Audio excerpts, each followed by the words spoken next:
Okay, हम इससे पहले वाले लेक्चर में माइनर ऑफ डिटरमिनेंट पढ़े थे। माइनर ऑफ डिटरमिनेंट यानी सारणिक की उप सारणिक, वो हमने अच्छी तरह पढ़ी थी, कैसे ज्ञात की थी। इस पिछले वाले वीडियो में आप लेक्चर में देख लेना, समझ लेना, अगर किसी ने नहीं देखा हो तो।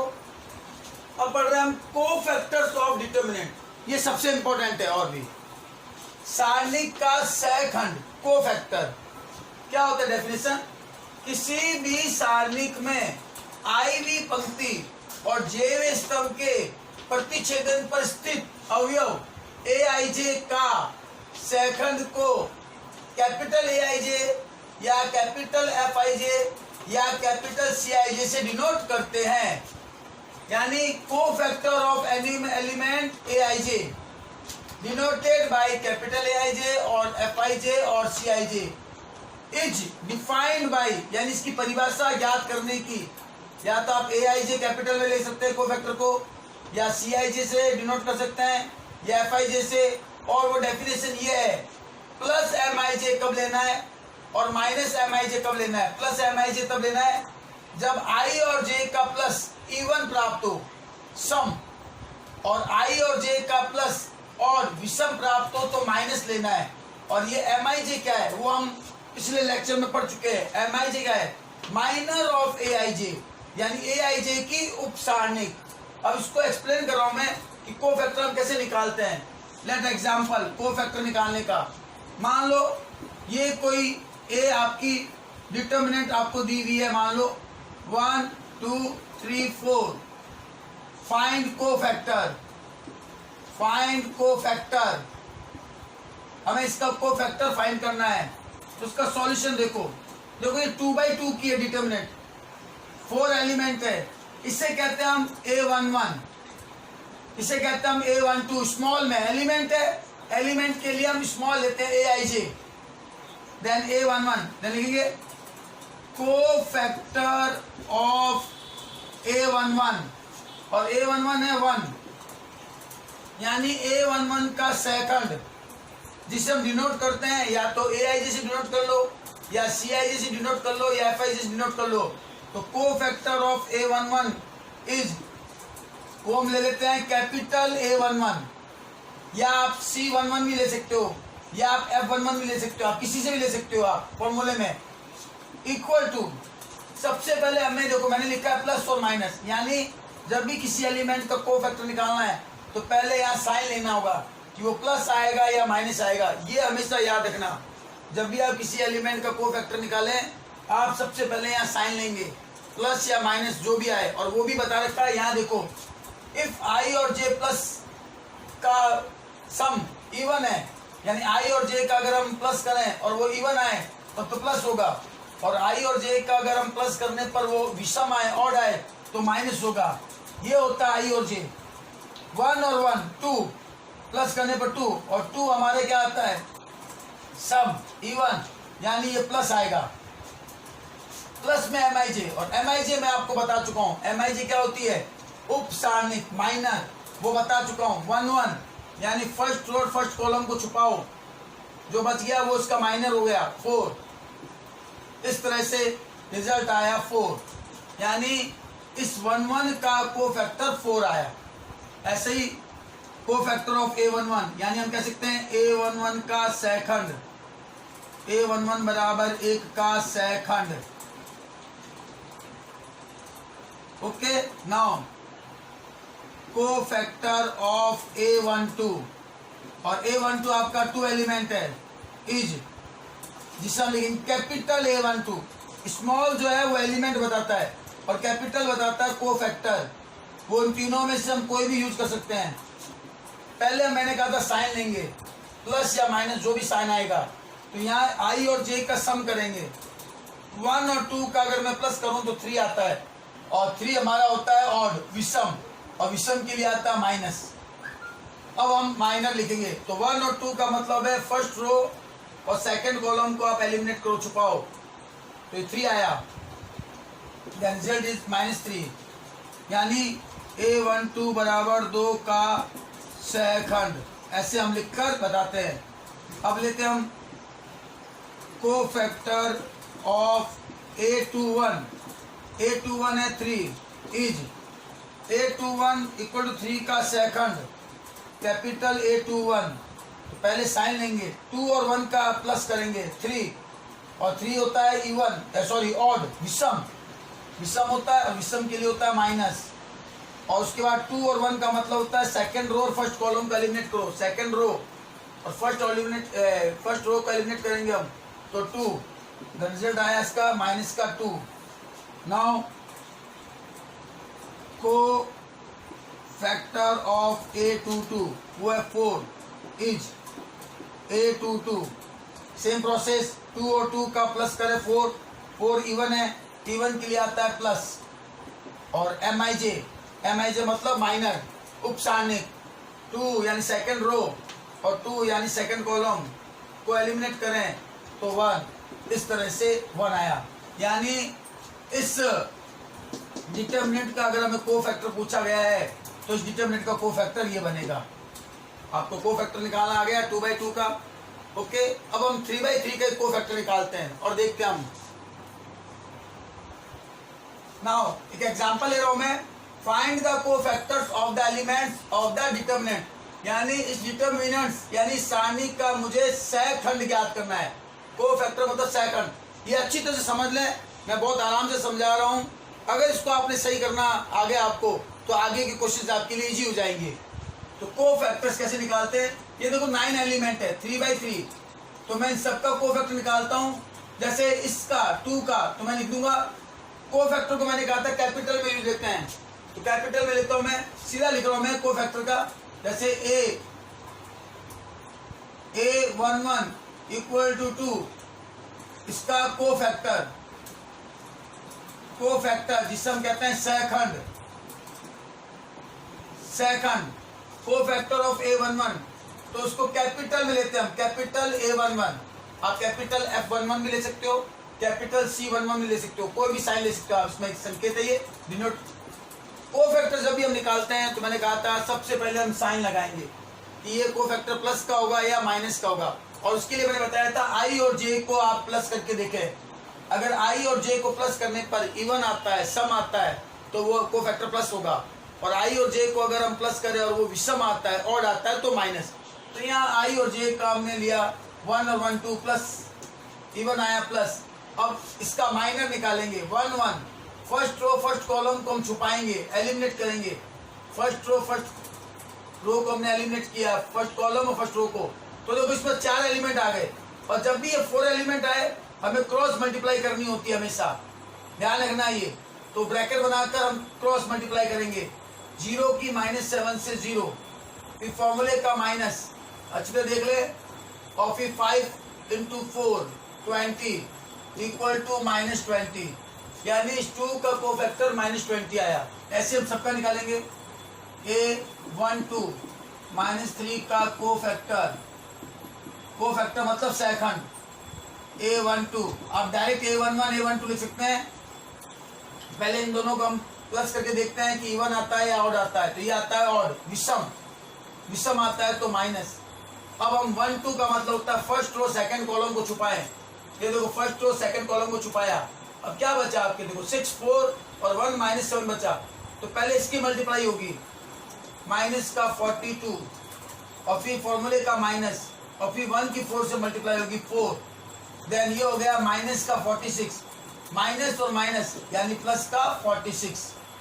फिर ऐसे लिखेंगे A13 5 का कोफैक्टर कैपिटल A13, इवन और ऑड चेक कर लो इन दोनों को जोड़कर, तो ये आता है इवन प्लस 1 और 3, इवन मतलब सम, 1 यानी रो फर्स्ट और 3 यानी कॉलम थर्ड, एलिमेंट करेंगे, ये आया आपका देखो F4 एलिमेंट, इसकी मल्टीप्लाई 30 -0 देन 30, ऐसे हम निकालेंगे A21 6, इसका cofactor of A21 equal to 6 is A21, ये है आपका, दोनों का प्लस करने पर आता है इवन या ऑड, तो ये आता है ऑड आएगा तो माइनस।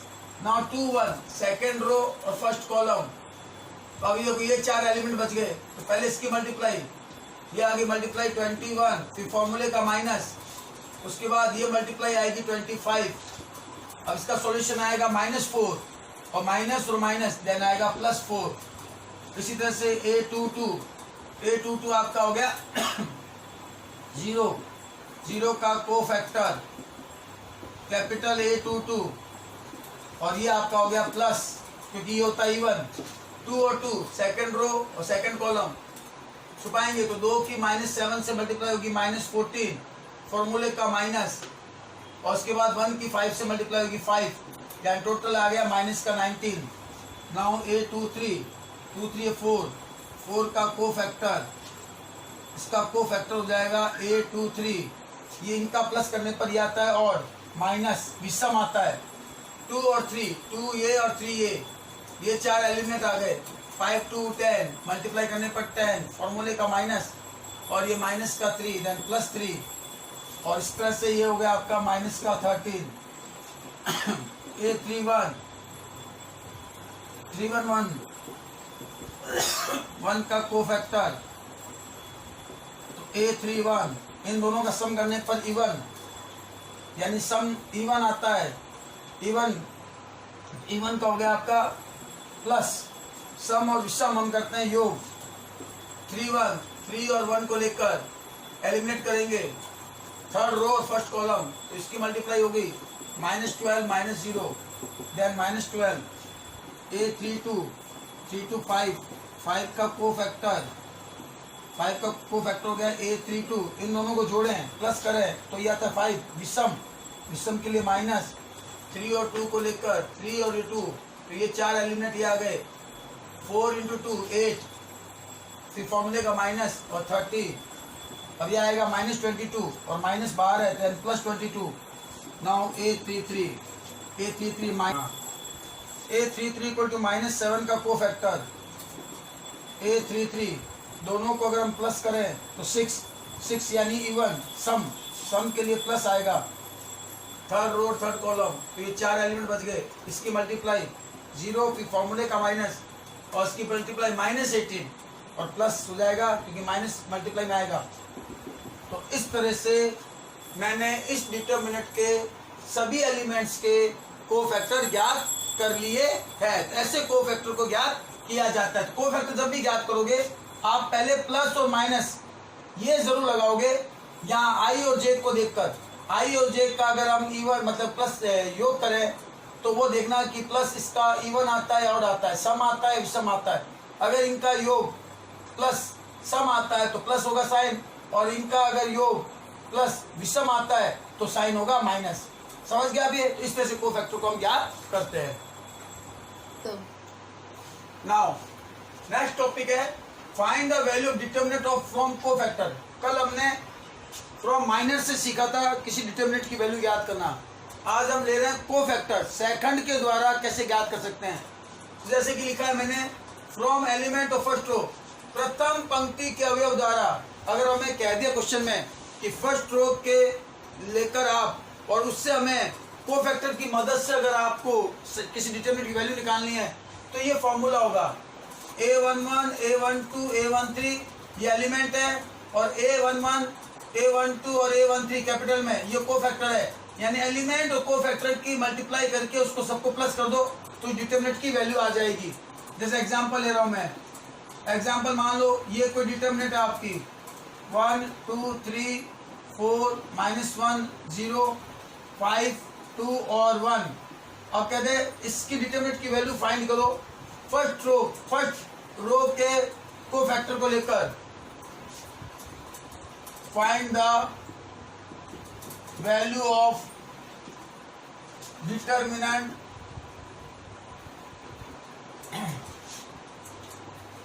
फ्रॉम एलिमेंट ऑफ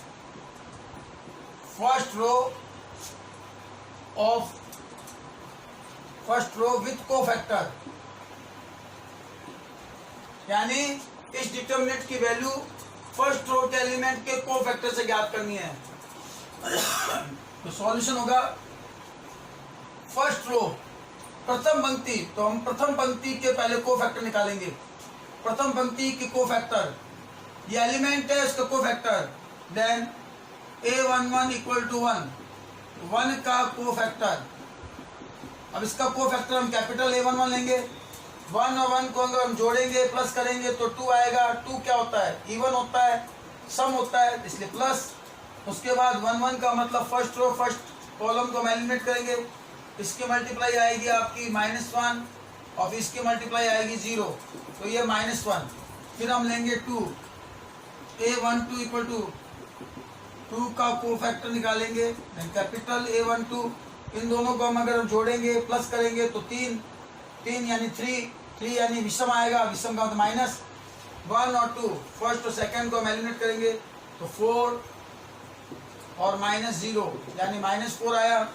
फिर A13 लेंगे, A13 3 का कोफैक्टर, 3 का कोफैक्टर होता है A13, इन दोनों को अगर जोड़े हम प्लस करें तो ये 4 इवन आएगा, देन प्लस 3 को लेकर ये और ये आपस में हम एलिमिनेट करेंगे तो इसकी मल्टीप्लाई होगी 8, फॉर्मूले का माइनस और -5 देन +5।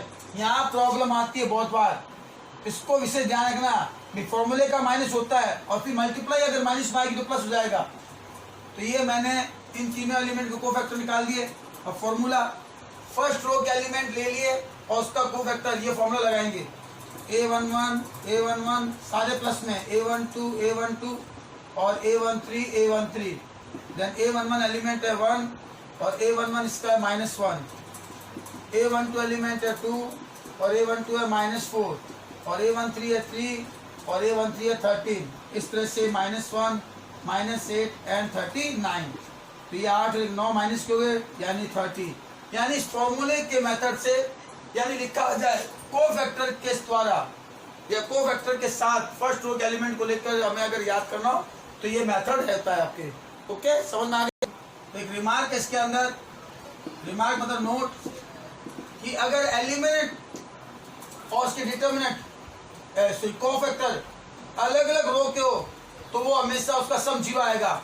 यानी एलिमिनेट तो ले लो फर्स्ट रो के A11 A12 और A13, एलिमिनेट तो आपके हैं फर्स्ट रो के और डिटर्म कोफैक्टर आपके हैं सेकंड रो के A21 A22 A23, तो इनका हमेशा सॉल्यूशन 0 आएगा। यानी ये और ये डिफरेंट हो तो हमेशा इसका सॉल्यूशन क्या आएगा, 0 आएगा। तो ये रिमार्क है, नॉलेज में रखना है। यानी हमेशा डिटर्मिनेंट इसी का होता है, A11 होने पर A11, A12 होने पर A12 और A13 होने पर A13, तब तो वो डिटर्मिनेंट होगी, उसकी वैल्यू आएगी। और अगर ये डिफरेंट हो कि 1 1 यहाँ 2 1 1 2 यहाँ 2 2, यानी एलिमेंट तो लेंगे फर्स्ट रो के और कोफैक्टर लेंगे हम सेकंड रो के या किसी फर्स्ट कॉलम के, तो उसका सॉल्यूशन हमेशा 0 आएगा। ओके।